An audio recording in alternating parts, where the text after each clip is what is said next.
Welcome to Formula One Philosophy, Episode 4. I am, as always, your host, Nicholas Mikhaili, with my engineering friend, Sean Medeiros. Hi, everyone. Welcome back. Today is March 1st, 2024. We're already into that smarch weather that comes about every year. And it also means that the Formula One season has begun, the much-anticipated Formula One season. And today we're here to talk about what we saw in qualifying today. But first, as always, this is Formula One Philosophy. That's when Sean and I speak together. Formula One Therapy, I released an episode yesterday. Apologies to all the kids who listen.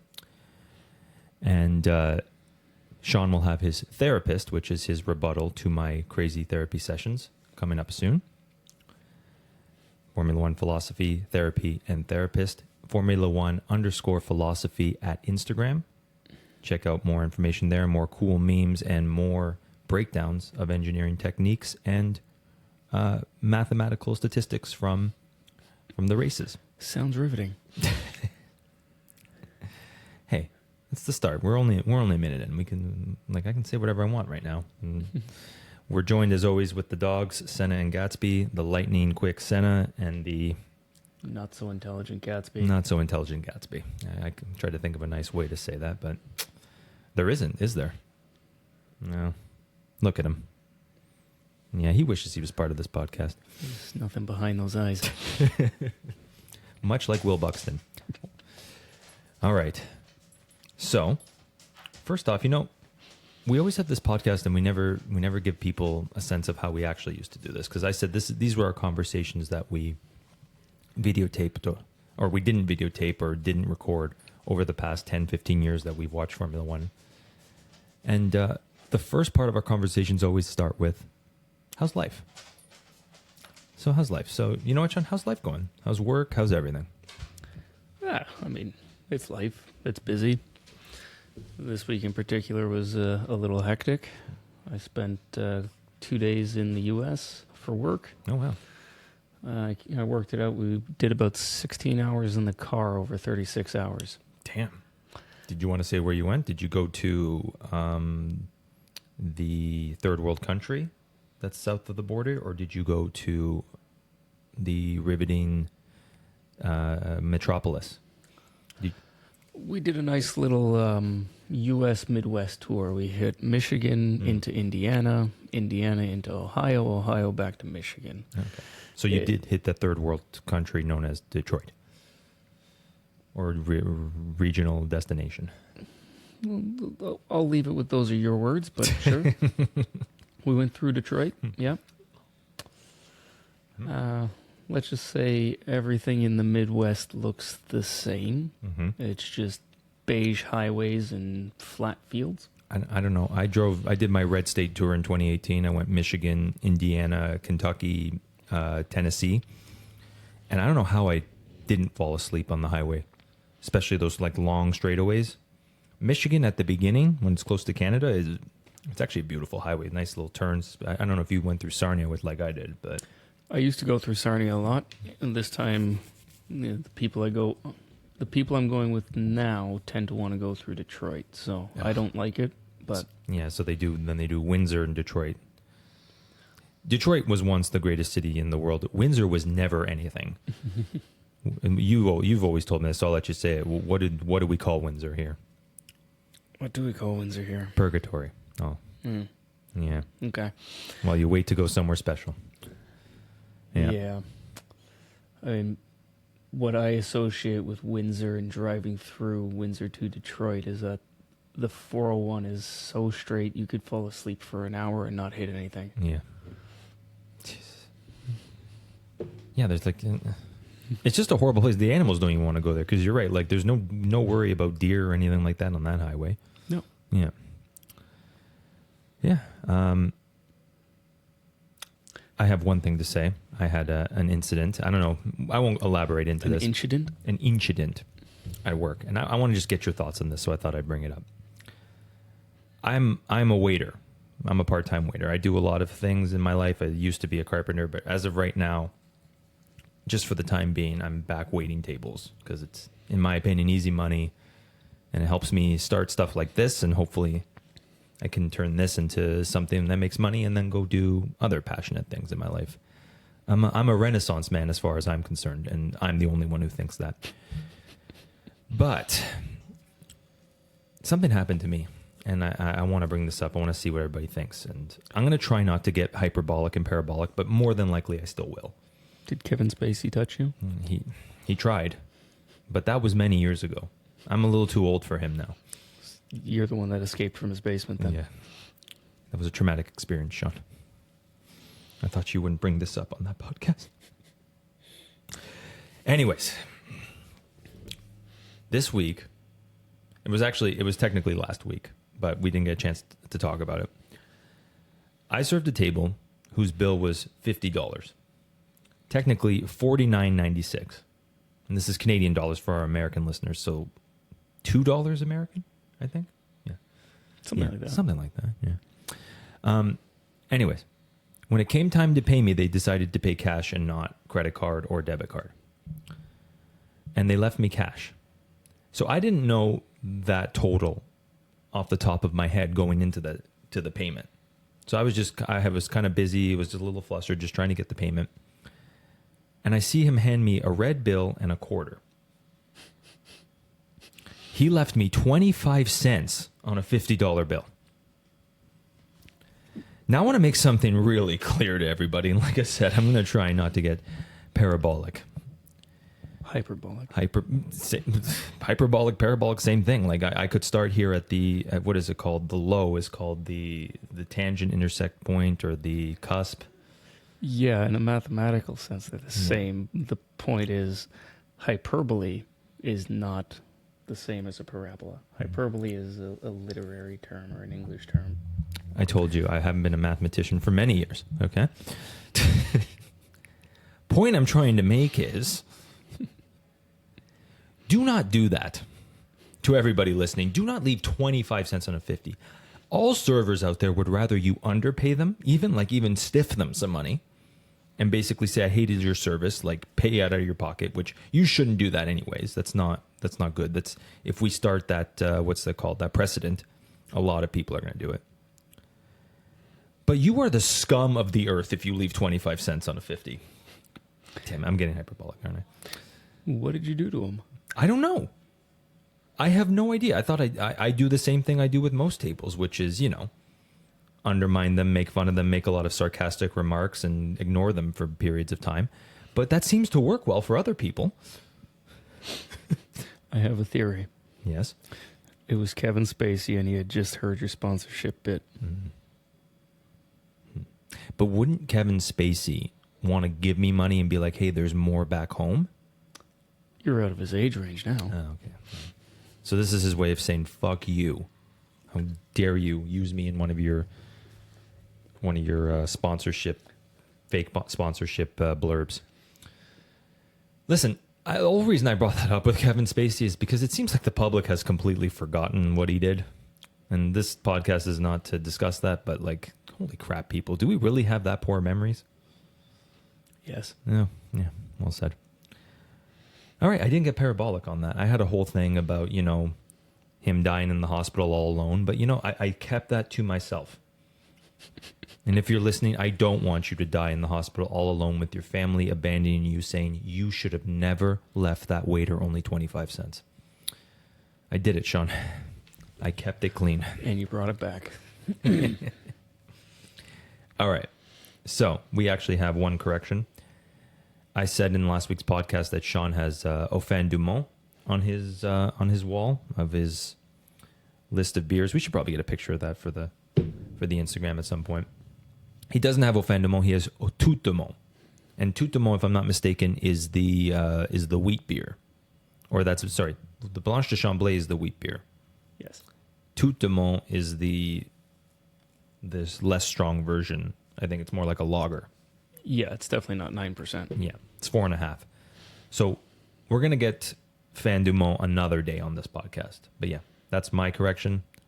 It's not Fin du Monde, it's Tout du Monde. Both all excellent beers, everything by Unibrew. Please sponsor this podcast. We love your work. I will say one thing. I'll apologize to everybody that listens because I feel like it's my fault F1 Therapy got another episode. If I hadn't gone so far off the rails last week, we would have had a more structured, more therapeutic talk, let's say. And then maybe Nick wouldn't have felt the urge to go on that problematic rant that he did yesterday. You see, I've got nothing but positive reviews, so you shouldn't apologize for what you did last week. It happens to everybody.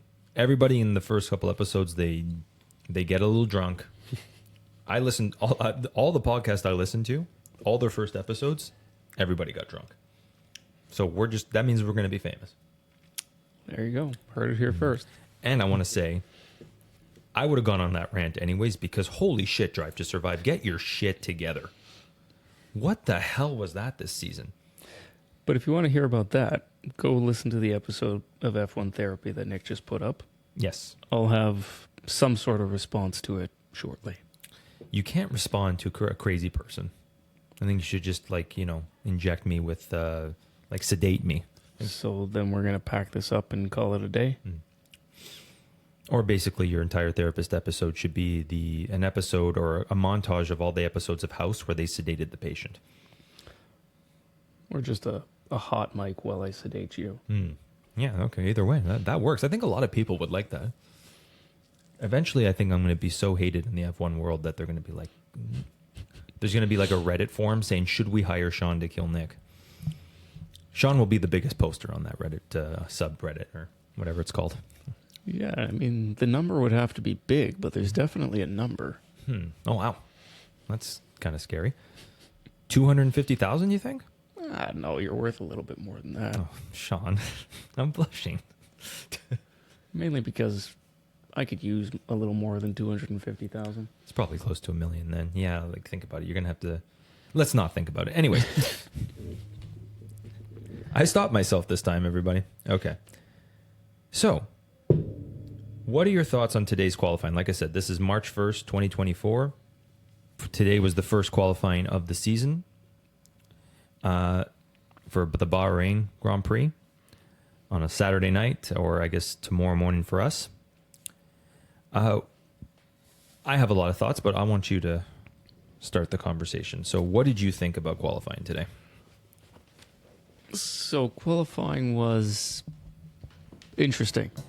I think Q1 was probably the most entertaining Q1's session that I've seen in a couple of years. We had some genuine performance from cars down the field that didn't make it into Q3, but it showed that we're looking at a grid that can fight. It genuinely looks like the grid can fight. Now, obviously, Max did what he does. Not only did he stick it on pole, he stuck an extra lap in there to improve unnecessarily just because why the fuck not? Well, I just to jump in, I don't want to get you too off topic, but that's who Max Verstappen is. I think he mentally wants to crush these people. I think, and the testing and the first two practices, he wasn't dominating. And I think that really bugged him. But yeah, go on. And we saw a lot of hype yesterday. Everybody had, was all bent out of shape and excited because Mercedes was on top and they're back, baby. And no, it's going to happen. Excuse me. Bless you. But one thing that not many people caught on to, and you really had to pay attention to hear them mention this, Honda didn't allow any of the Honda running teams to use full power yesterday. Really? So FP1, when Max stuck it on top and looked dominant, that wasn't full power. FP2, Mercedes stuck it on top. Everybody kind of just ran around doing race simulations on soft tires. And Honda kept to their run plan of no full power. I guess they're still trying to make sure everything runs well with the engine beginning of the year. Make sure we don't run into reliability problems tomorrow. But then sure enough, come qualifying, right back on top, no problem. What was it, almost 3/10 or? I think it was like 2.5 tenths or something like that. It was just under 3/10 at the end of qualifying. Yeah. Yeah, already. And that's like, once again, the Ferrari supposedly improved. Mercedes supposedly improved. And they absolutely did. Like, nobody should be disappointed because Max Verstappen's going to run away with it. You and I have talked about this before, Nick, where if you're simply watching F1 to see who wins the race, don't bother watching it. Just tune in afterwards. Okay, Max won again. Fine. Yeah. There's so much more to watching a race than who came in first, right? We spend all these years and all this time trying to make it so that you had more on-track battles. It wasn't just passing in the pits, and it wasn't just going around in circles in the same order that you started, right? We've got an entire field within 1 second. Yeah, Q1. I was gonna say that Q1. Carlos Sainz was 129.9, and the Alpines, we'll talk about them, 139, 130.9. Yeah. So I maybe should eat crow a little bit and say I talk shit about the regulation changes many times. It seems like in year 3 of the regulation changes, they finally got their intended goal, in the sense that they said the entire field would be within a second and a half of each other. And now they're within a second. So in a way, these regulation changes are slowly working. So I'll give them a little credit for that. Yeah. And they touched on this in the F2 sprint race as well, that F2 is a spec car. Everybody has the same engine, the same chassis. You have different engineers, different drivers. So you can set up the car differently, and the guy behind the wheel can do whatever he does. Those 20 cars in F2 should be so much closer from front to back than F1 is, because F1 you have 10 different cars, 5 different engines, 4 different engines, whatever it is, and 20 different drivers. You should be getting a large spread in that. But the fact that F1, with all that variation, is closer than the F2 field tells you it's going to be a more exciting series to watch. Or it's going to be more exciting 2nd to 20th. Because, and this, I just want to touch on this point, because you said, yeah, there's more to watch than just who wins. You're right. But it's also amazing to watch greatness, in my opinion. This is something, like, as much as I got bored with the Hamilton years and even the Vettel years, the Schumacher and Verstappen years, those were exceptional years, in the sense that you saw 2 drivers make the most of a car that didn't necessarily warrant what the results were. Like, just because the Red Bull may have been better than everybody last year, and I don't think it was as better as everybody thought, but just because it doesn't mean that a driver can win 19 out of 22 races. That's Verstappen. That's the exceptionalism of Verstappen, right? And we need to admire that. And I've talked about this in other therapy sessions. I hope they don't destroy him for it. They probably will eventually. But I think that's a great thing to watch too. Sean's right. Watch everything.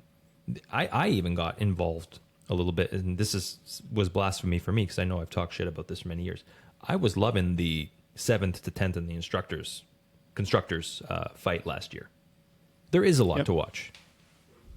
There is quite a bit to watch, and yeah, sorry. Yeah, and that raises another good point. Oh, fuck. Jeez. Excuse me. F1 has an F1 fantasy league, and Nick and I are going to set that up, and that gives us kind of a week-to-week rolling competition. We get to pick drivers, pick teams, all within a cost cap, to see who scores the most points. And I'm sure Nick will do it the way Nick does most things, with how he feels at any given moment. Like Rain Man.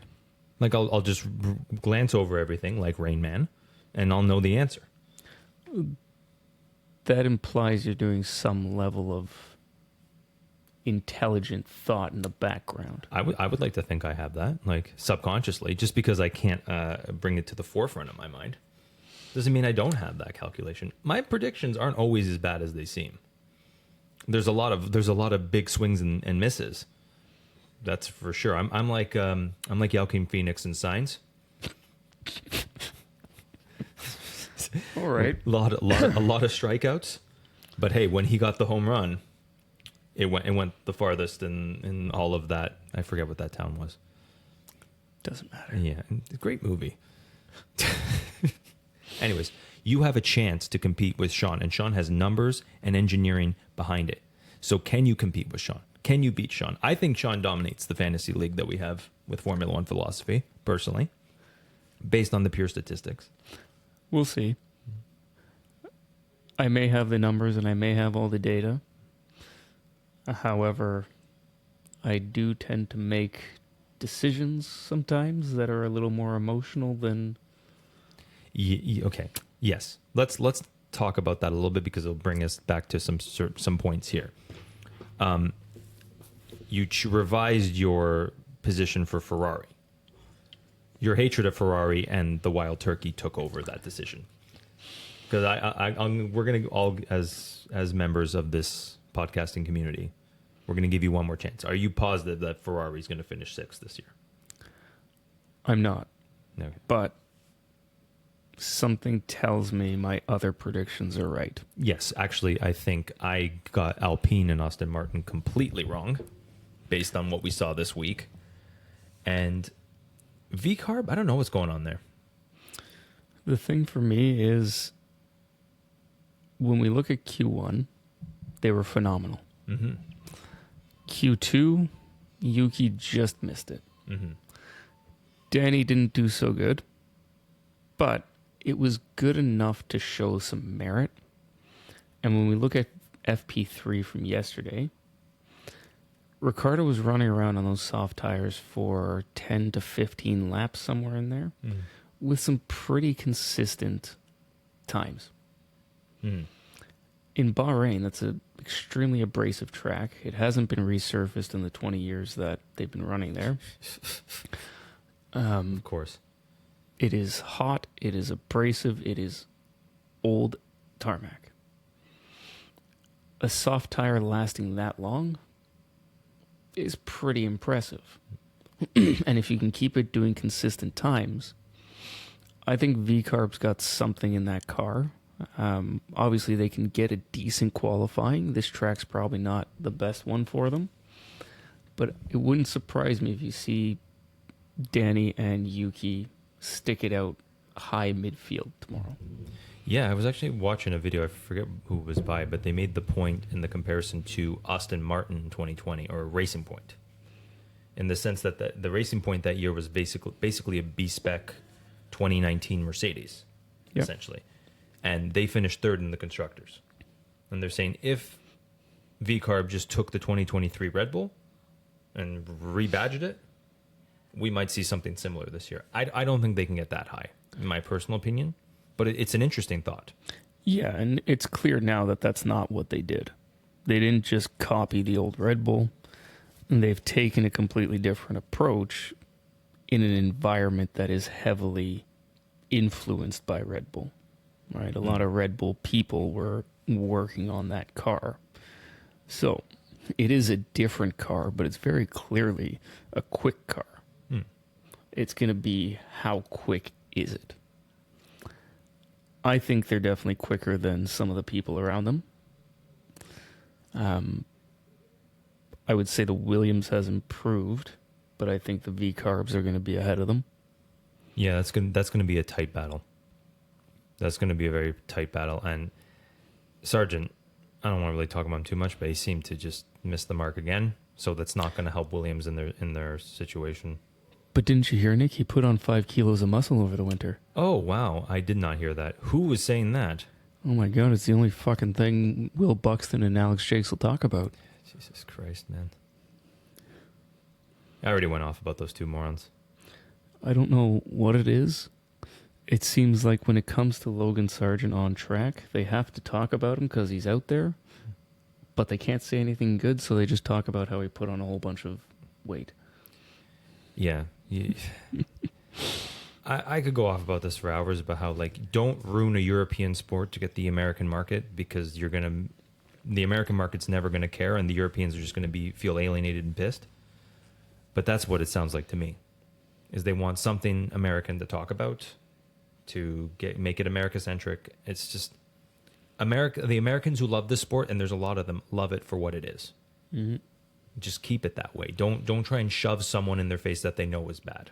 Yeah. And on the Logan Sargent topic, it was pretty clear in qualifying that the car has gotten better, but we didn't see that from Logan. We saw that from Alex. Yes, and I was surprised Logan aborted his lap, because he could have got it to Q2, which would have been a nice way to start the season. And that could just be that inexperience and what's the word I'm looking for? Insecurity in his abilities. And I think insecurity has a lot to do with his finishing positions. He has no reason to be insecure, because his team principal comes and backs him up every chance he gets. Sure, but that's the one voice that's backing him, really. Yeah, but that's the one voice that keeps you in the end, right? Absolutely, but at the end of the day, think about it. He's in the public eye.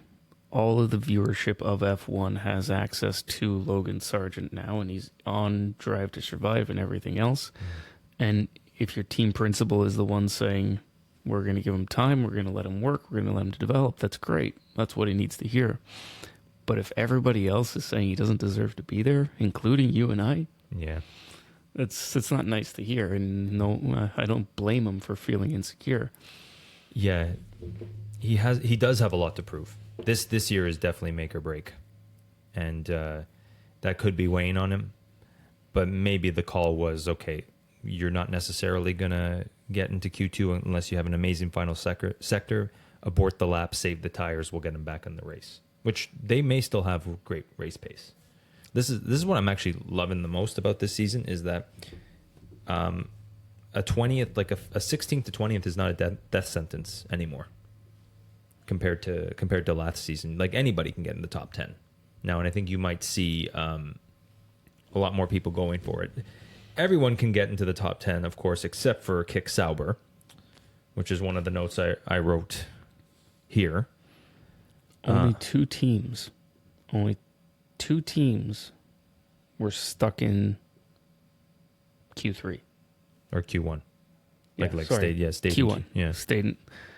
Everybody else had at least one car make it to the top 15, except Kick Sauber, and surprisingly, not Haas. Yeah. I think everybody, including all of the commentators, because I was just going through their predictions for the season, and their predictions matched ours in similar ways, and that Haas was on the bottom. Yeah, and I would like to say and pat myself on the back. I was the only one who gave Haas a 9th, because you're right. I looked everywhere. Nobody is giving Haas a chance to get out of the 10th. And here we are. Even the ineptitude of Kevin Magnussen made it out of Q3. Yeah. And I would just like to mention that, it doesn't matter how many times Nico gets into Q3, he's still not going to get points that race, unless there's a miracle. There's like an Australia-style miracle towards the end. And Kevin Magnussen may get a few tenths again. They may still finish bottom. I'm going to give them a chance. I don't think they're rooted at the bottom, because as we're about to talk about now, Sauber still useless, nothing else to say. And Alpine, I want to give you huge props on this, because it was testing 2023, so last winter. Sean sends me a text saying, what the hell is going on with Alpine? And you gave a breakdown. I don't know exactly what you said, so I don't want to quote you, but you basically just outlined the ineptitude of everything they did. And so you saw a year in advance this downfall. So would you like to elaborate some more? Sure. Specifically, what got me about them last year was they rolled up the testing. Day one, car was fine. They launched it ahead of testing. There were no indications that there were car problems. I can't remember exactly what went on, but they were out late in the day. Not super late, but they took their time getting out there. And I think they had one or two little reliability hiccups. They ran a handful of laps. They went in the garage, sat there for a while, ran another couple of laps, went back in the garage, sat there for a while, While everybody else is just racking up laps and laps and laps and laps. End of day one, you had most teams putting in well over 100 laps. I think Alpine did 40-something. And the questions started. You did 40 laps. They weren't necessarily competitive laps. What's happening? And the PR at Alpine was, we're happy. We're executing our test. The lap times are what they are. Don't worry about that. We're confident in the car. It's the best thing we've put out in the last decade. That's saying something. Didn't you win 4 titles on the spot with the Red Bull Renault? So this is better than that? Okay, interesting. So it was all praise and a little bit of concern because why aren't you outrunning your car? If everything is great and you think it's fast, go. And even if you've completed your test program in 40 laps, which there's no fucking way, go run glory laps for 2 days. Go show everybody how good the car is. Yeah, get the drivers comfortable with it. Have some intimidation factor like Max Verstappen showing amazing lap times, right? Yeah. Right. And that was pretty much the status quo for testing last year. They went out, they did the minimal laps. It didn't look great. And they seemed to have little hiccups here and there, but they were overconfident that this would be a contending, competitive car. And then we get into the races, and it's not terrible, but it's not good. No, it's not what it was supposed to be. Because they finished 4th the season before. And Otmar Safnauer, yes, yeah, I did it, was saying, we're going to start being in the top 3. Like, that the 4th was the springboard. Mm-hmm. So to double back, so to speak, and go to 6th. And now, like, I know this is just one race. This is the first note I wrote, if you see on my F1 notes from today. First race is an outlier. Don't panic on everything you see on the first race. Yes. It is a long season. Yes. The longest season we've ever had. Mm-hmm. And just because Haas is up there and Alpine's down at the bottom doesn't mean they stay there. Exactly. And let's take an example of it. They're not going to do this because they're too incompetent. But McLaren was the 9th best team up until the 10th race last year. Or not the 9th, but like they were bottom. They were not looking good for a while. They were in 10th place for a while. And I think probably the first 3 or 4 races, yes. Yeah.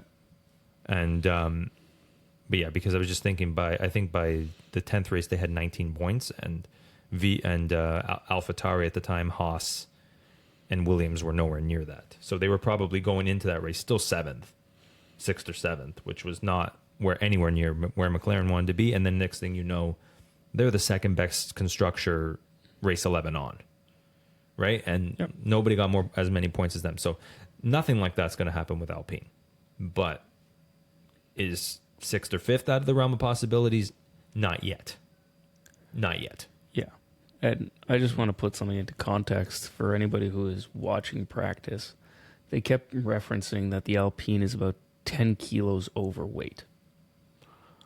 When the cars came in 22, everybody struggled to get a car that was at the weight limit.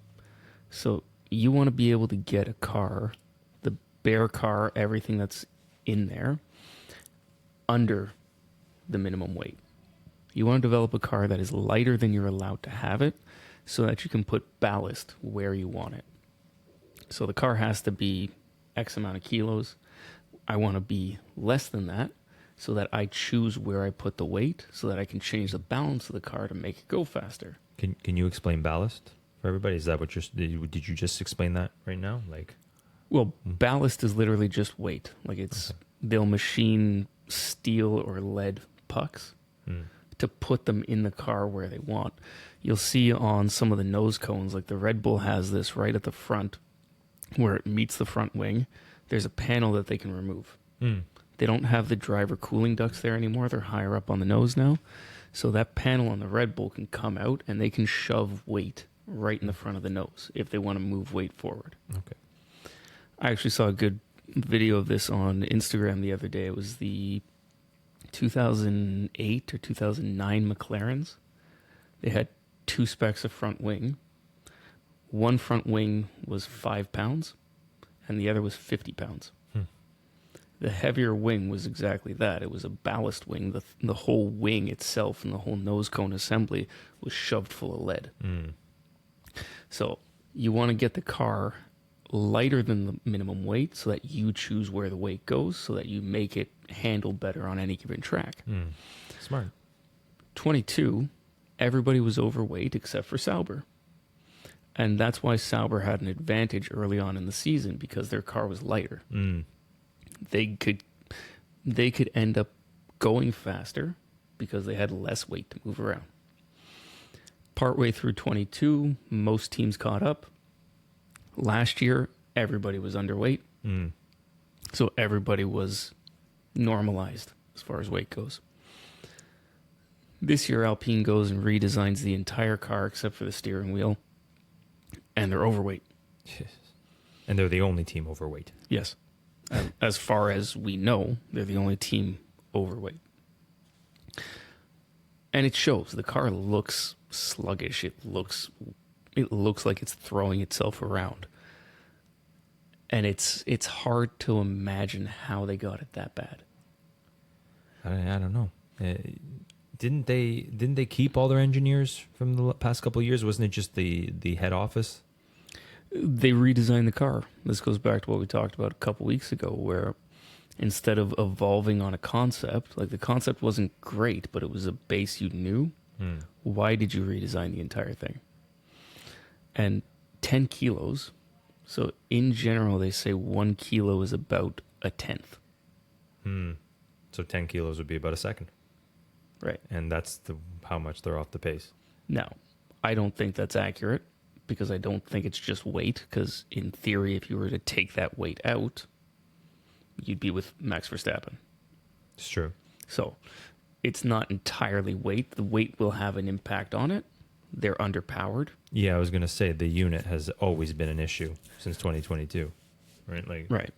So there's a lot of work that needs to be there. And you've told me this a million times. They can't update the engine until 26, right? They're kind of stuck with what they have now. You can only bring updates to engines if it's a reliability improvement. And I mentioned this briefly before, and Nick and I were talking about it earlier. Reliability can get you improvements.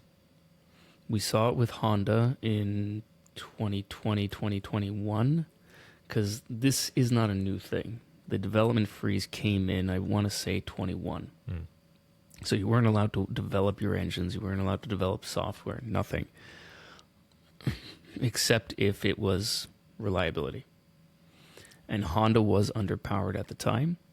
And they went away and they did a whole bunch of testing and they brought in reliability fixes that, lo and behold, yielded performance. And the way that works, and I'll try and explain it just very simply. If I find something to do to a piston or a camshaft that allows it to live longer under a steady operating condition. So if I know this is how I run my engine and I put a coating on it or I change a tolerance or I do something that takes it from 1,000 hours of running to 1,500 hours of running, I can then change the operating point. So if I know my operating point is A, and it gets me 1,500 hours worth of running now, I can crank up the power a little bit. I can change an engine mode to put more power into the power unit. That will decrease my life. And that's what they're always worried about. I can, these things have 1,000 horsepower. I can push it to run hotter. I can push it to run faster, get more power out of it, but it's going to blow up every race. Yeah. So if I find some way to make it live longer, I can push it harder. It's going to die sooner. It won't hit the 1,500 hours, but it needs to live the 1,000 hours. So if I find something to do that makes it live longer, push it harder, push it faster, push it hotter, and still hit that 1,000 hours, that's a performance gain from a reliability improvement. That's allowed. Alpine's given up on that. which makes no sense. Like you need everything you can get right now. What's the logic there? Like, is there no logic? Is it just everybody's minds boggled with this crap? Or yeah, I guess nobody really has an answer. Yeah, nobody really has an answer to that. Like, reliability has always been the thorn for Renault. We saw it with Red Bull, and we saw it all the way back in the Vettel days. yeah, Because if you look at Red Bull's history, it was Red Bull Renault, mm-hmm. Red Bull Infinity, Red Bull Tag Heuer, Red Bull Aston Martin. yeah, They gave up on Renault because Renault's reliability was so shit. They didn't want to run that name. They didn't want to be associated with the team. That's because the working relationship wasn't good. yeah. You saw that actually. I think it was one of the Drive to Survives with a bit of Tool and Horner with that awkward exchange. Yeah, that's when they went to Honda, finally. Yeah, exactly. But that is, 10 years in the making. Yeah. So they stopped branding Renault because they didn't want to deal with that, but they still needed the engine, so they called it Infinity because the bridge between Nissan and Renault and Infinity. And then reliability got worse or didn't improve, and the working relationship continued to get worse, so they didn't want anything to do with the Renault engine, so they badged it Tag Heuer, which why a watch company is making air quotes an engine is interesting to me. Yeah. And then Tag couldn't afford to do it anymore, so Aston Martin came in, and then Lawrence Stroll threw some money around and bought Aston Martin, and they couldn't do that with Red Bull anymore. But And that's a great history lesson. But yeah. What's the solution then for Alpine, or more importantly, where do you think they finish? Where do you think they finish now, Dick? Is this a lost cause already? I think they can develop if the team is truly motivated, and if the management at Alpine is not as incompetent as I think they are. But they are. But they so are. Sorry. I'm just trying to hold out some hope here. Yeah. They can develop out from where they are. It's not unheard of. We're talking about a second, Yeah. right? They won't hit the front. They can definitely get back to where they were in fourth, but it's going to take a shit ton of work. And I don't even, like, the days of you gaining a second and a half mid-season, like you saw in the 90s, it's so rare. I think McLaren gained last year? Half a second? No, they probably gained about a second. Yeah? It can be done, but McLaren also redesigned like 70% of their car. Yeah. And Alpine, like you just said, they don't sound like they want to do anything. Right. Would you want to build a car and a half in less than a year? Yeah. No, no, I don't. I think they should want to, but I don't think they're going to.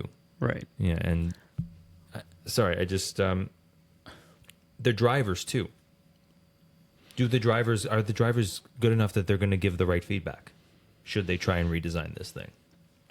At this point, I'm not sure that it's a problem with feedback. I think it's going to be an attitude problem.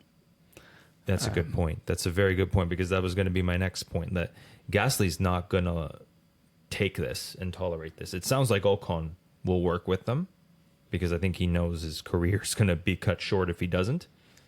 But Gasly's already fed up. Yeah. From what you said, yeah. Gasly is extremely emotional, and we've seen that in a number of different instances. Sorry. Oh, I thought you were making a point. No. We've seen a number of instances where he's extremely fed up and he doesn't handle these situations well.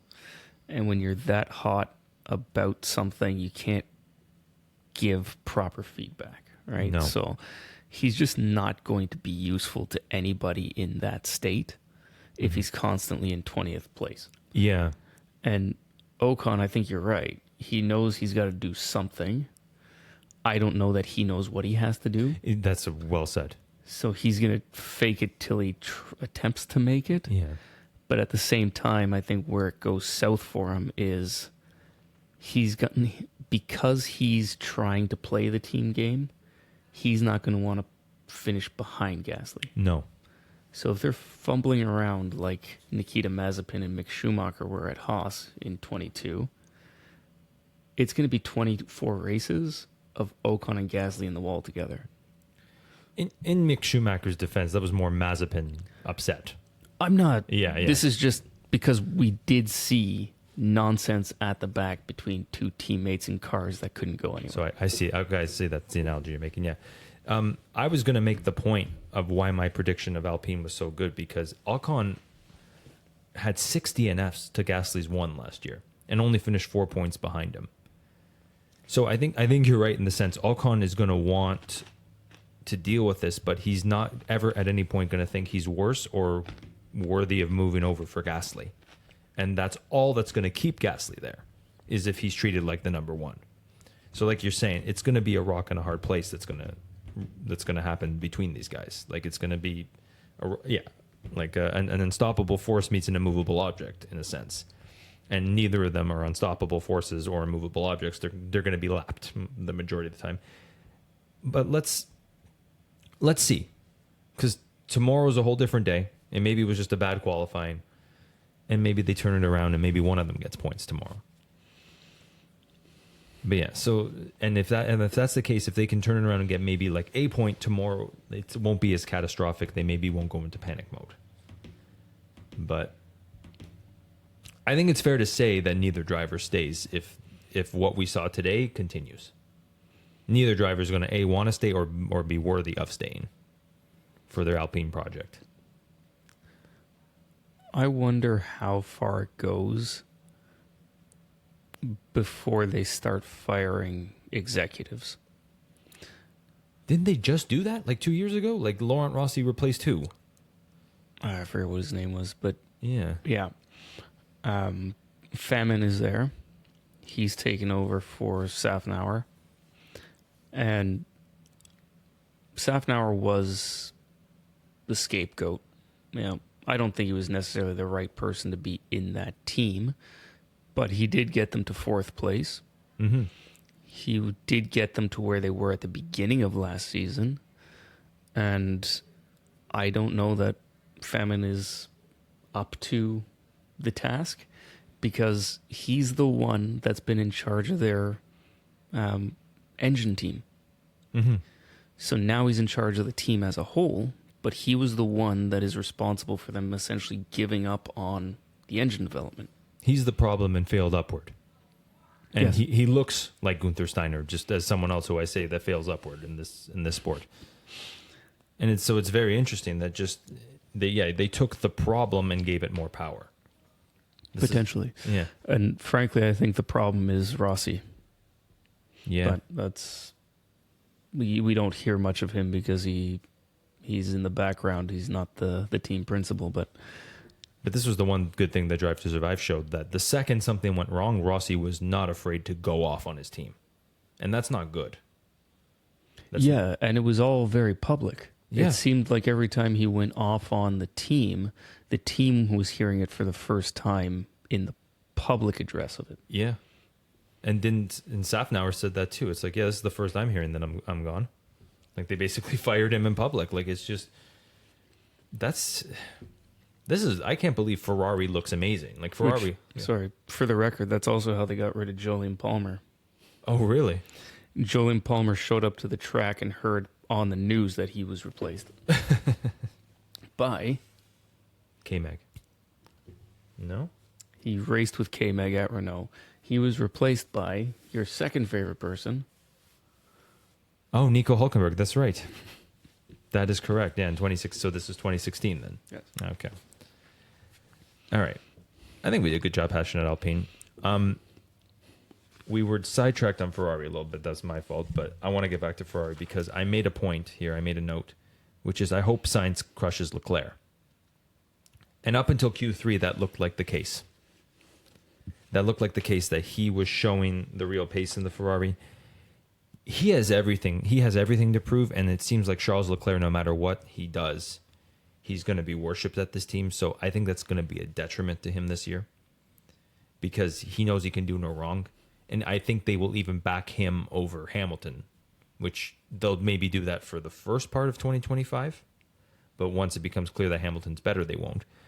But I say that because I think Sainz has every reason to beat Leclerc badly this year. And he has all the talent that Leclerc has, in my opinion. And maybe not more, but they're equals. And I think Sainz really needs to step up this year. So what do you think? I agree with that 100%. I think Leclerc is a good racer. Like I've said on the podcast before, I think Ferrari has destroyed him. Yeah. Everything that is wrong with him currently is a byproduct of being a Ferrari driver.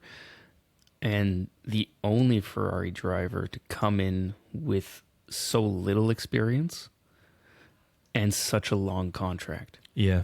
He broke all the records when it came to young drivers at Ferrari, and he hasn't performed the way he was expected to, at least. Not even close. And I don't necessarily put that on him, and we said it before, his time at Sauber was amazing for what that team was. Relatively. Right. Yeah, like it's relative. Like you can't, and this is why I've gone off about the point system. This is why I've gone off about the quick driver discussion, is that it was basically a lot of eighths at Sauber. It wasn't many top 6 finishes. I think it was like 1 or 2. Yeah, but next to Marcus Ericsson in the same equipment, who was 16, 17, 18. But you nailed it, though, in the sense that it doesn't matter, because Ferrari is not supposed to be that place where they race someone. And you bring up a dynamic here that I've never thought about, in the sense that had he been left to develop a little bit more and come to Ferrari towards the end of his career, we might see a more accomplished, complete, and he might still have his spirit, as you said very astutely. He might not be a broken spirit. Yeah. And I think it's potentially a byproduct of these junior teams and junior driver academies and everything else, where a young driver comes up with an affiliation to Ferrari or Mercedes or Alpine or wherever. They pay a shit ton of money to get them through there. And then they finally get to F1. So Charles finally got to F1. And he did fairly quickly. But he went from racing with Prema as a Ferrari young driver into Sauber. Sauber at the time was Alfa Romeo. It's a junior team of Ferrari, if you will. Mm-hmm. So do you leave your future rising star at the back of the field to have his brilliance, let's say, shot down and destroyed by constantly running at the back of the field, and no one can see him and no one cares because he's 17th, 18th, maybe an occasional 8th or 10th? Yeah. Or do you find him another place where he can be competitive? Yeah, and to your point, that basically happened to George Russell, and it didn't work out well. Right. George Russell stayed at Williams too long. Yeah, but yeah, continue. You think he stayed too long? I think he didn't stay long enough. Okay. Well, he was there 3 years. And then I think to become the second driver to Hamilton was the right idea. But he had to understand, but he never understood that because he thought he was a champion. He was talked up in the media way too much.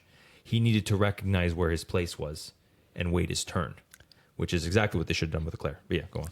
Yes, you're not wrong. Mm-hmm. I think the bigger problem was he had that extremely good position in Spa the year they only ran 2 laps. Yeah, so it was just a good qualifying, not a good race. Yeah. But now he's got a second place or whatever it was to his name. Yeah. Right? In a Williams. Yes. A podium in a Williams in 2018? 2021. 2021, sorry. Yeah. So he's already going, it's I'm ahead. It's a matter of time. It's a matter of time. And then Lewis gets sick in Bahrain. Yeah. And they run George in a world beater car. And he crushes. The team lets him down, but he crushes. I always wonder, and this is a McKiley family question, that they made up that puncture so that he didn't win with Lewis's car and made Lewis look better than he was. I wonder. The rest of that race, he looked like a superstar. And a puncture you can't blame on the driver, depending. but I wonder if he had a puncture. Didn't look like he had a puncture, is my point. But anyways, go on. Anyway, they shouldn't have put him in that car. In the Mercedes. He's a Williams driver. They claim that he is their reserve driver while racing at Williams. No, he's a Williams driver. Because I don't even remember who replaced him at I think Williams. it was like randomly Kubica or Kvyat or something like that. It was probably Kubica. Yeah. He should have stayed exactly where he was. Yeah. And they should have put Stoffel Van Dorn or whoever they had within their stable to replace. Yeah. And I see why they wanted to do that, because George is their next rising star. Mm-hmm. But all it's done is put it in his mind that he's the next Lewis Hamilton. He's going to go out there and he's going to win 7 world championships. Yes, and he has this mentality that Lando Norris has too, and Charles Leclerc has too, to bring it all back, is that if I just had the car, I'm going to win. Like, I'm already, like this is what we're saying. I'm already a champion in my mind. This is what George Russell's thinking. All I need is just the right car. So you might as well put me in the Mercedes because I think I've developed enough at Williams. And in a sense, I would say, yeah, he had not too much time. I think he had the right time at Williams because, like we were hashing out, sitting at the back for too long does damage to your confidence. So that's why they put George in when they did. But George is thinking, I'm better than Lewis. I just need the right car. And he never understood that he needed to learn a lot from Lewis to be a champion. And Charles, to bring this back to him, should have never sandbagged Leclerc the way they did.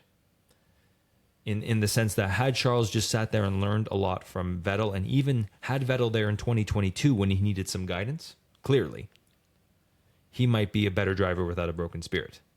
That's the whole point I'm making about both of them. You can't stay too long at the back, you're right.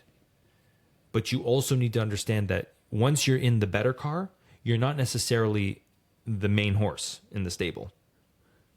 And George and Charles never figured it out, and that has something to do with them and the teams and the way they treated them. Yeah, go on. I guess what I'm trying to say is it shouldn't be so polarizing, right? Because they both started off at the back, which is fine.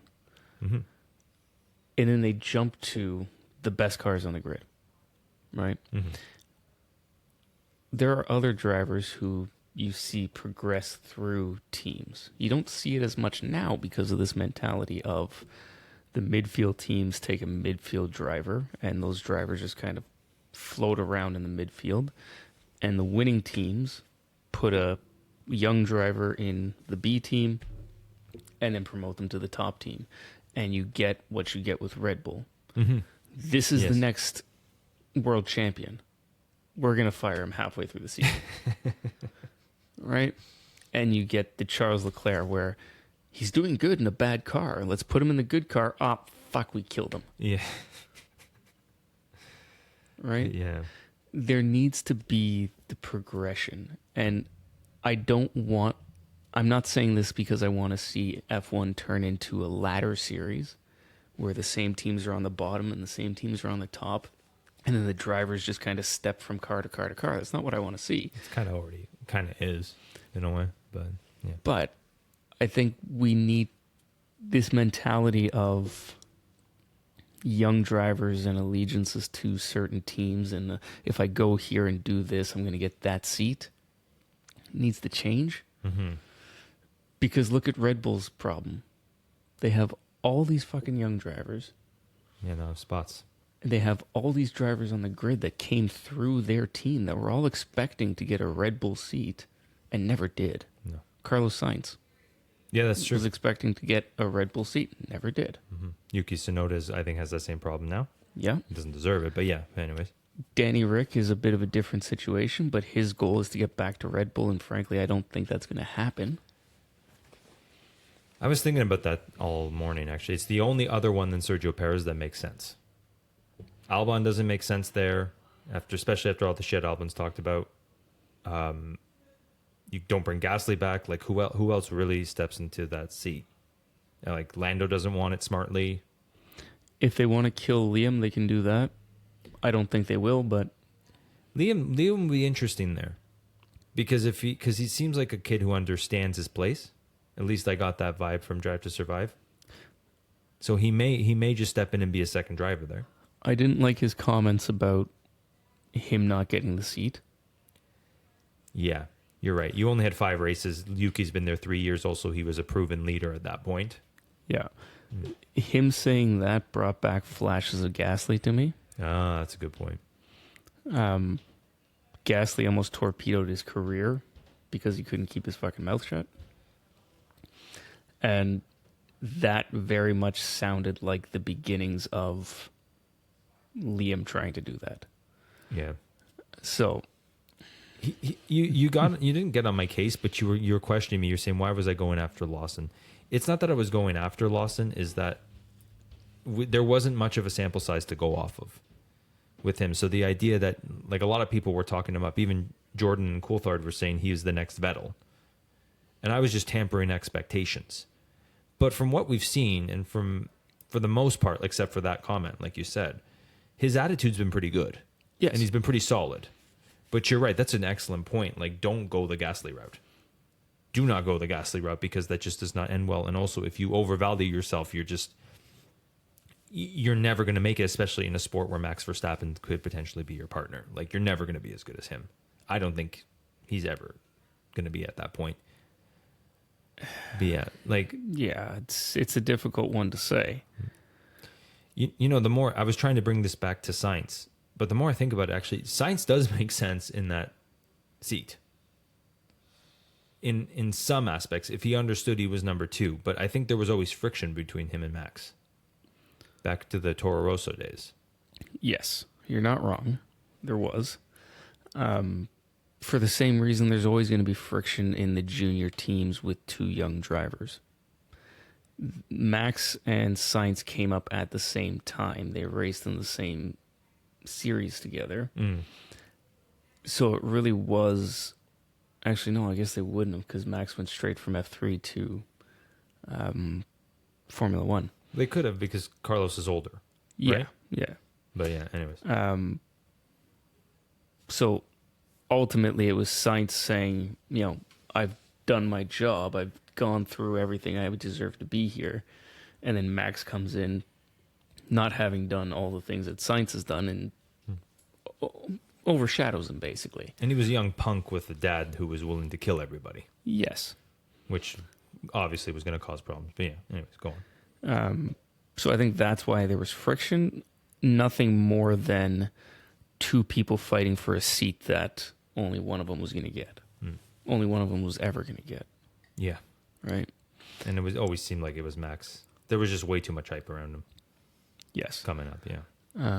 And let's not forget that Sainz went to Renault not as a Renault driver. Red Bull loaned him to Renault. Right, when he made that switch, he was still on the Red Bull team, technically. Interesting. But as a Renault driver, because they needed to move some things around. And they still had a relationship at that point, did they not? Red Bull and Renault? Yes. Yeah, so that makes sense, yeah. But that's eerily similar to what's happening to Gasly right now. I hope Sainz doesn't fall into that same trap. Yeah, we'll see. We'll see. He needs to really step up this year. And I brought him up too to say to the point, like, I still think he's just as talented as Leclerc. Ferrari torpedoed, like you said, you brought this up a few minutes ago. They torpedoed everything for Charles Leclerc. 2018 seems so promising. I've said this before. Vettel in a good car, Raikkonen the second driver, Mick Schumacher in F3, lighting up F3. It seemed like the future was theirs, and they destroyed everything for Charles Leclerc, and all they've gotten was someone who's just as talented as his second driver. And like, I feel bad for Sainz. I feel bad in a sense for Leclerc, but like, what was the logic in having Sainz and Leclerc there ever? And now they're just offloading him. Because they might, like I said, they might as well have just kept Vettel through all this to teach Leclerc. Yeah. And I think it was one of these, we're putting everything behind Charles, right? We screwed Vettel over in favor of Charles, but we need a good driver. And this is not uncommon for Ferrari. We've seen this. They always want two good drivers with a clear number one. And that clear number one has been Charles. But they want someone who's not going to rock the boat, per se. And I think for the most part, Sainz followed suit. Yeah, he just can't help but be just as good as Charles Leclerc. Right. Yeah. He didn't rock the boat. He played the team game. He's just legitimately a good driver. Yes. And that's where I think Ferrari's looking at it and going, yeah, okay, it's not creating too much of a problem. But if we have a chance to get a world champion in the car, why not? Yeah. But like we've talked about this last time, like you have someone who's at the end of his career, who's a 7-time champion, who's not going to yield for Charles Leclerc, and the savior, Charles Leclerc. Like, what the hell is that? Like, that's just going to create even more problems. I think they got this completely wrong. And the reason I'm saying this is so that Sainz goes out and reminds them that he wasn't the problem. Yes. Beautiful. This actually, like you're saying, all this talk we were having about 1 and 2 drivers and who's the clear number one, and this is going to come up in our McLaren discussion later in the second half of this episode. But is there anything else you want to talk about? Do I have... Oh, I just have one more point to ask. Is the pressure on Piastri this year? And I'm not going. This doesn't have anything to do with our McLaren talk. This is just a legitimate question. I want to know your answer. Is Oscar Piastri under some pressure this year? I think yes, but not in the sense that the F1 media and everybody else puts pressure on people like Sergio or a Red Bull driver. It's a different type of pressure.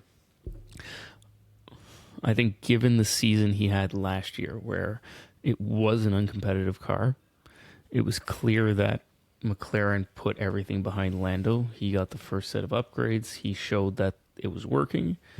Then there was a little bit of pressure on Piastri at that point, because what happens if he gets the upgrades and doesn't perform? But he did. Yes. He won a sprint race, fighting off Max Verstappen. This wasn't Max was uncompetitive in Singapore and Carlos Sainz won. This was Max was there, and Piastri legitimately beat him on track. So I think last year was a good indication that Piastri is a good driver. He deserves to be where he is. He deserves to be in a good car. The pressure this year is, can he stick it to Lando? And can he stick it to Lando in a way that it doesn't grenade the team? Yeah, I'll hold off on what I really think on that, but based on today, no. Based on today, Norris was definitely on it, and he wasn't. Well, this is why I said there's going to be pressure, but not right now, because they're still coming to grips with the car. It's a new car this year. Yes, it's based on last year's, but let's give them a few races, and if we still see what we saw today, then I think the pressure starts to come on. And it'll be good for him, because we're going to talk about this later. I think he needs a fire lit under his ass. Otherwise, he'll turn into Mark Webber. If he's too calm, he'll turn into Mark Webber, I think. Just too middle of the road. But yeah, we'll talk about that more later. Anything else you want to mention about what you saw in qualifying before we make our predictions? I mean, I touched on it where I'm genuinely excited by what I saw. I was watching it at work, so I couldn't devote the same amount of attention to it as I would have at home. No, you weren't, Sean. You were busy working away, and your bosses can rely on you for any work done throughout the workday. You were not watching at work. Everything that got delivered today got delivered on time with perfect quality, despite the fact that I was watching it at work. Okay, good for you. I'm better than you, Nick. Okay, that's fine. Hey, I watch sports at work, like when hockey's on at the bar. You mean on the TVs that are on in the bar that you work at? Oh yeah, and I'll shush my tables and say, hey, sorry, let's watch this. And he wonders why you got 25 cents. Anyways, yeah. What else were you going to say? No, I think I looked back at my prediction, even my modified prediction that I made, and I went, Do I really think Ferrari's going to be sixth? No. But do I think V-Carb is going to be fifth? Yes. Do I think Aston's going to be fourth? Yes. Do I think Mercedes is going to be third? Yes. So fuck, I guess Ferrari's going to be sixth. And I mean, today's performance would indicate that, especially what we saw in Q3, the top 10 shootout, it was very mixed. It kept changing right until the last one was over the lap. So I think it may look ridiculous on paper, and I may not be 100% right, but I think this year is going to throw us for a loop, and I'm excited for it. I agree with you, except for the Aston. The Aston, I think they might have qualifying pace, but like if Stroll is still not getting it, there's maybe the car isn't good enough. Maybe Fernando will overachieve a little bit, but based on that second half, I don't see regular podiums. That's a significant points drop. And I don't think he gets a podium tomorrow. That'll be my first prediction. He's not going to be in the top three. For all we know, we could have a massive pileup in turn one, and Valtteri could finish first tomorrow. Okay, that is never happening. I can guarantee that. No Valtteri Bottas P1. Or first place. That's something. Yeah. The odds may be extremely small, but they are never zero. Okay, and fine. you should know that. That's fair. That is good. Good point. Well made. But yeah, I think, okay, we'll start our predictions. I think obviously Verstappen wins tomorrow. As for the other two places on the podium, Perez is fifth. And as we saw from last year, it doesn't matter how good this Red Bull is. If he's not in a good starting position, he's not working his way up that much, at least, in terms of the top three. So I doubt he's on the podium. Maybe with some good strategy, he can sneak a third. Maybe. Ferrari is notoriously strong at this track. It might be a 2-3. I hope Carlos 2, Charles 3. But maybe a Leclerc 2, Carlos 3. That's my gut. I don't think George Russell holds on to it. Holds on to his third place. And Lewis Hamilton seems to be off the pace, which was surprising, like to dominate practice. But then come qualifying, he just didn't really seem like he was threatening at any point in time. So I don't know. If I had to say a top five, maybe Perez 4, Charles 3, Carlos 2, Max 1, maybe George number 5, or maybe Lando 5. Actually, yeah, Lando 5. I'll lock that in. You want to write this down so we can keep track of it? Sure, I'll write it down. So where are you thinking? Yeah, especially this early in the season, I hate to make predictions because there's so much variation in a lot of these drivers, except for Max. Mm-hmm. That's well said, yeah. So obviously, I think if he finishes, it's going to be in first. I genuinely think the only way Max doesn't win is if he doesn't finish. If he finishes tomorrow, that's how many races in a row without a DNF? Because it goes back to 2022, right? 23. But even 2022, the last couple races. Yeah, he didn't. My ears are all fucked up. He didn't DNF, I don't think, the last 10 races, if I'm not mistaken. So yeah, I'm locking you in Max 1. I'm just going to look this up quickly here. Yeah, so let's see. Because they I don't think they even had any reliability Australia on in 2022, any reliability issues. In 22, he had a 95% finish rate. So yeah, then there was the two of the first three races that he DNF'd, and then he didn't DNF again. Yeah. The third race. Yeah. So he's that, and there was how many races that season? There was 22 again, I'm pretty sure. 22. So that's 19 in a row there, and then another 22. That's that's 41 in a row. So tomorrow, if he finishes, that's 41 races in a row without a DNF. That is insanity. At some point, that's got to give up. So you're right. That is a good outlier to think about. Like, is there a DNF tomorrow from the Red Bull, from Max Verstappen? If it's going to be anywhere, it's going to be here, or Qatar, or Singapore. Any of the hot courses, but yeah. I mean, racing is an unpredictable and dangerous sport. It could be anywhere. Sure. All it takes is for Valtteri to forget where the fucking brake pedal is again, and everybody's gone. I always wondered if that was on purpose. You're talking about Hungary 2021. Yes. It might have been. Yeah, maybe. Oh, Horner alluded to that. So, who do you think comes second? Don't have to give predictions if you don't want to. I thought we'd. No, but this is the thing. I do want to give them. They are just extremely difficult. Nico Hülkenberg comes second.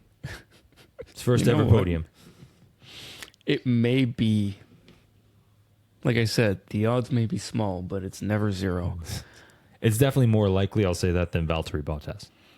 And that's saying a lot from me. I'm going to say George goes full George and takes himself and Charles out. Oh, wow. I'm going to put Carlos second. So we're both in agreement there. Yeah. I'm going to put Checo 3. I like that. Lando 4. Mm-hmm.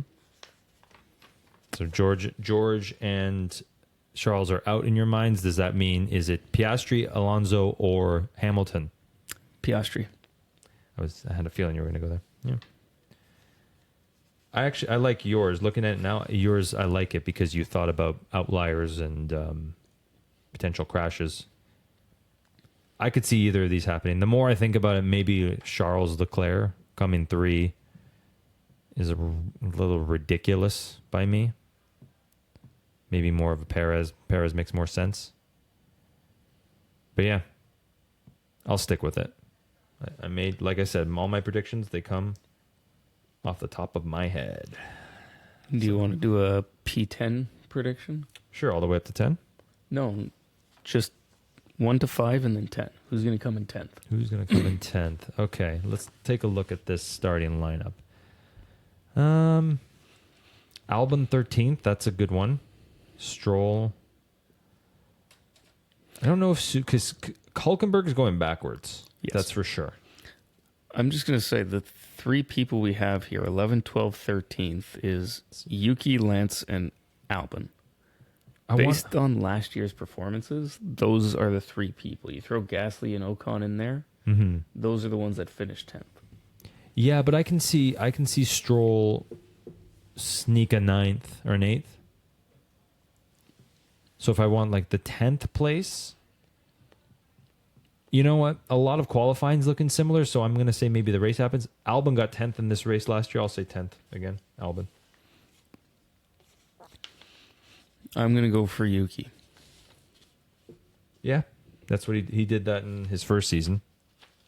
Why not? Like I mentioned the other day, this is where Yuki lives. Yeah. Within 3 positions of 10th, that's where he lives. So if he qualifies in that area, that's more than likely he's going to be anywhere from 13th to 8th. Yes. Or 13th to 9th. But yeah.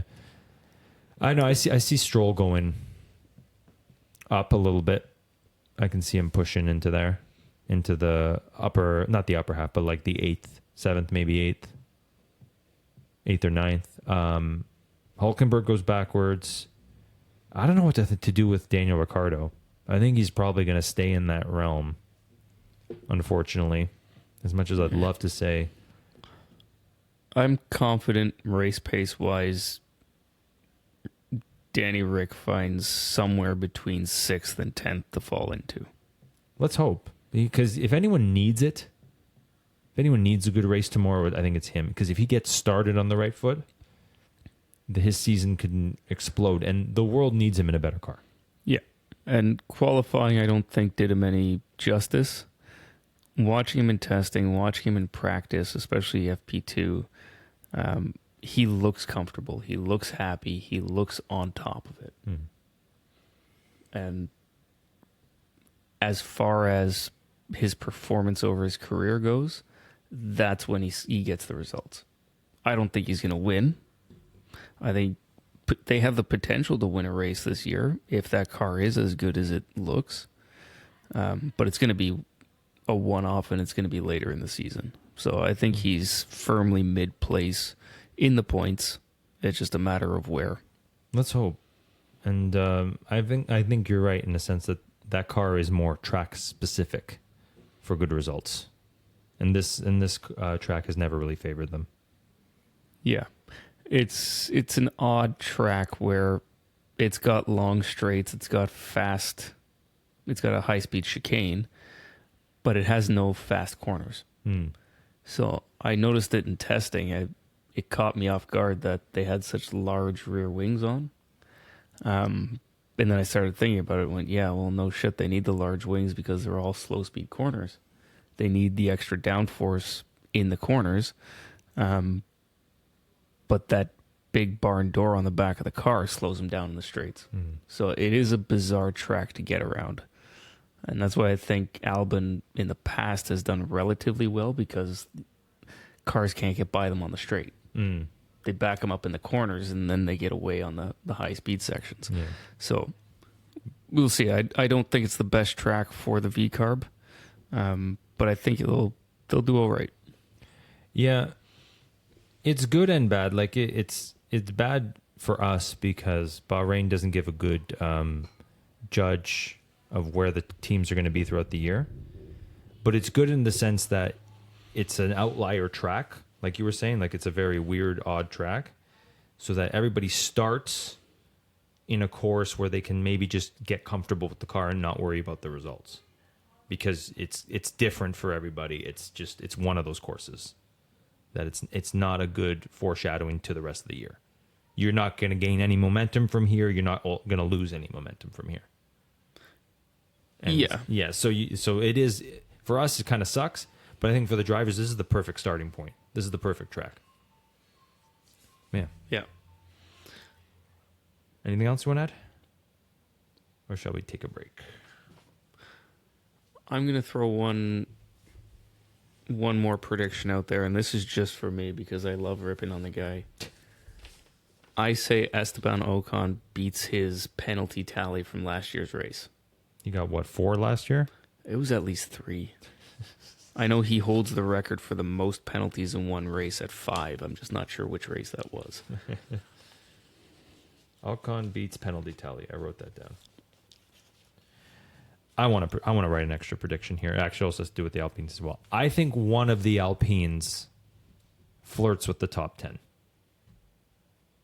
I think one of them comes close, maybe not in the top 10, but I'm going to give the Alpines a chance this race. Because Gasly did go 20th to 9th last year. I know we talked a lot of shit, but this is like, the Super Bowl prediction, like, is there going to be a streaker? Is there going to be heads? A lot of people do those bets. This is my crazy bet. One of the Alpines gets somewhere near the top 10. Somewhere like 12th is somewhere near. So you're counting on 8 cars just not finishing. Well, no. I think maybe like with strategy, like one of them goes on the hards. They do a hard medium or medium hard stint, and Sauber is going to fuck things up. Look at the cars in front of him. Like Haas is going backwards, Sauber is going backwards. That's 4 cars. So you could potentially finish 15th or 16th right there. Maybe there's some DNFs. So yeah, Alpine flirts with the top 10. Flirts. Okay. What? But let's do this properly. What is flirts? Is 14 flirting? No, it has to be, I think, 12th. 12th to, I would say 12th or 11th. Okay.